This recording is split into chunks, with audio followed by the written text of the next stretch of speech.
office, which is about half a mile from the house, and then returned feeling very much easier. A horrible doubt came into my mind as I approached the door, lest the dog might be loose. But I remembered that Toller had drunk himself into a state of insensibility that evening, and I knew that he was the only one in the household who had any influence with the savage creature, or who would venture to set him free. I slipped in safety and lay awake half the night in my joy at the thought of seeing you.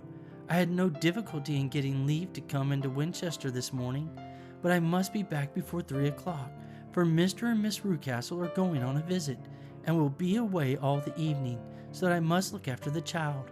Now I have told you all my adventure, Mr. Holmes, and I should be very glad if you could tell me what it all means, and, above all, what I should do." Holmes and I had listened spellbound to this extraordinary story. My friend rose now and paced up and down the room, his hands in his pockets, and an expression of the most profound gravity upon his face. "Is Toller still drunk?" he asked. "Yes, I heard his wife tell Miss Rucastle that she could do nothing with him." "That is well. And the Rucastles go out tonight?" "Yes." "Is there a cellar with a good strong lock?" "Yes, the wine cellar." "You seem to me to have acted all through this matter like a very brave and sensible girl, Miss Hunter. Do you think that you could perform one more feat? I should not ask it of you if I did not think you a quite exceptional woman." "I will try. What is it?" "We shall be at the Copper Beeches by 7 o'clock, my friend and I. The Rucastles will be gone by that time, and Toller will, we hope, be incapable. There only remains Miss Toller, who might give the alarm. If you could send her into the cellar on some errand, and then turn the key upon her, you would facilitate matters immensely." "I will do it." "Excellent.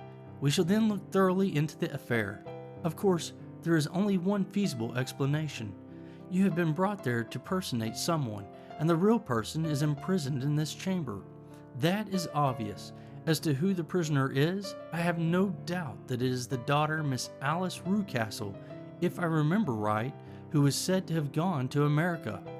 You were chosen, doubtless, as resembling her in height, figure, and the color of your hair. Hers had been cut off, very possibly in some illness through which she had passed, and so, of course, yours had to be sacrificed also. By a curious chance you came upon her tresses. The man in the road was undoubtedly some friend of hers, possibly her fiancé, and no doubt, as you wore the girl's dress and were so like her, he was convinced from your laughter whenever he saw you, and afterwards from your gesture, that Miss Rucastle was perfectly happy, and that she no longer desired his attentions. The dog is let loose at night to prevent him from endeavoring to communicate with her. So much is fairly clear. The most serious point in the case is the disposition of the child." "What on earth has that to do with it?" I ejaculated. "My dear Watson, you as a medical man are continually gaining light as to the tendencies of a child by the study of the parents. Don't you see that the converse is equally valid? I have frequently gained my first real insight into the character of parents by studying their children.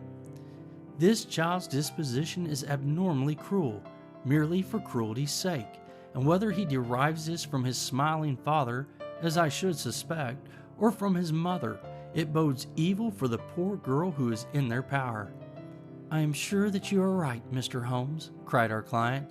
"1,000 things come back to me which make me certain that you have hit it. Oh, let us lose not an instant in bringing help to this poor creature." "We must be circumspect, for we are dealing with a very cunning man. We can do nothing until 7 o'clock. At that hour we shall be with you, and it will not be long before we solve the mystery." We were as good as our word, for it was just 7 when we reached the Copper Beeches, having put our trap at a wayside public house. The group of trees, with their dark leaves shining like burnished metal in the light of the setting sun, were sufficient to mark the house, even had Miss Hunter not been standing, smiling on the doorstep.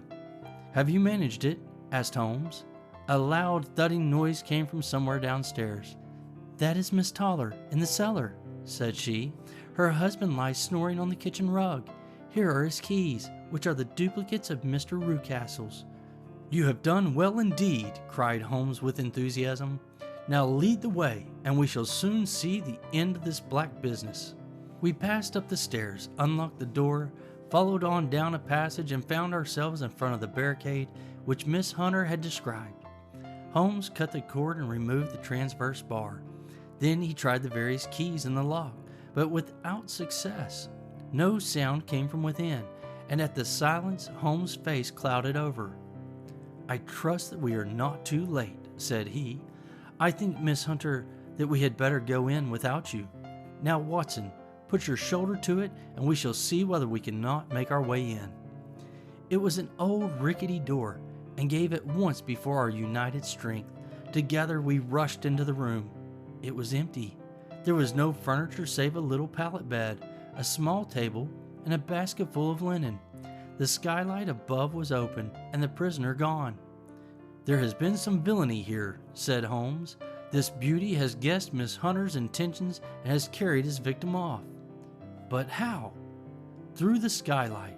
We shall soon see how he managed it. He swung himself up onto the roof." "Ah, yes," he cried. "Here's the end of a long light ladder against the eaves. That is how he did it." "But it is impossible," said Miss Hunter. "The ladder was not there when the Rucastles went away." "He has come back and done it. I tell you that he is a clever and dangerous man. I should not be very much surprised if this were he whose steps I hear now upon the stair. I think, Watson, that it would be as well for you to have your pistol ready." The words were hardly out of his mouth before a man appeared at the door of the room, a very fat and burly man, with a heavy stick in his hand. Miss Hunter screamed and shrunk against the wall at the sight of him, but Sherlock Holmes sprang forward and confronted him. "You villain," said he, "where's your daughter?" The fat man cast his eyes round, and then up at the open skylight. "It is for me to ask you that," he shrieked. "You thieves! Spies and thieves! I've caught you, have I? You're in my power. I'll serve you." He turned and clattered down the stairs as hard as he could go. "He's gone for the dog," cried Miss Hunter. "I have my revolver," said I. "Better close the front door," cried Holmes, and we all rushed down the stairs together. We had hardly reached the hall when he heard the baying of a hound, and then a scream of agony with a horrible worrying sound which it was dreadful to listen to. An elderly man with a red face and shaking limbs came staggering out at a side door. "My God!" he cried. "Someone has loosed the dog. It's not been fed for 2 days. Quick, quick, or it'll be too late." Holmes and I rushed out and round the angle of the house, with Toller hurrying behind us. There was the huge famished brute, its black muzzle buried in Rucastle's throat, while he writhed and screamed upon the ground. Running up, I blew its brains out, and it fell over with its keen white teeth still meeting in the great creases of his neck. With much labor, we separated them and carried him, living but horribly mangled, into the house. We laid him upon the drawing-room sofa, and having dispatched the sobered Toller to bear the news to his wife, I did what I could to relieve his pain. We were all assembled round him when the door opened, and a tall, gaunt woman entered the room. "Miss Toller," cried Miss Hunter. "Yes, miss. Mr. Rucastle let me out when he came back before he went up to you. Oh, miss, it is a pity you didn't let me know what you were planning, for I would have told you that your pains were wasted." "Ha!" said Holmes, looking keenly at her. "It is clear that Miss Toller knows more about this matter than anyone else." "Yes, sir, I do, and I am ready enough to tell what I know." "Then pray sit down and let us hear it, for there are several points on which I must confess that I am still in the dark." "I will soon make it clear to you," she said, "and I'd have done so before now if I could have got out from that cellar. If there's police court business over this, you'll remember that I was one that stood your friend, and that I was Miss Alice's friend too. She was never happy at home, Miss Alice wasn't. From the time that her father married again, she was slighted like and had no say in anything, but it never really became bad for her until after she met Mr. Fowler at a friend's house. As well as I could learn, Miss Alice had rights of her own by will, but she was so quiet and patient, she was, that she never said a word about them but just left everything in Mr. Rucastle's hands. He knew he was safe with her, but when there was a chance of a husband coming forward who would ask for all that the law would give him, then her father thought it time to put a stop on it. He wanted her to sign a paper so that whether she married or not, he could use her money. When she wouldn't do it, he kept on worrying her until she got brain fever and for 6 weeks was at death's door. Then she got better at last, all worn to a shadow and with her beautiful hair cut off, but that didn't make no change in her young man, and he stuck to her as true as a man could be.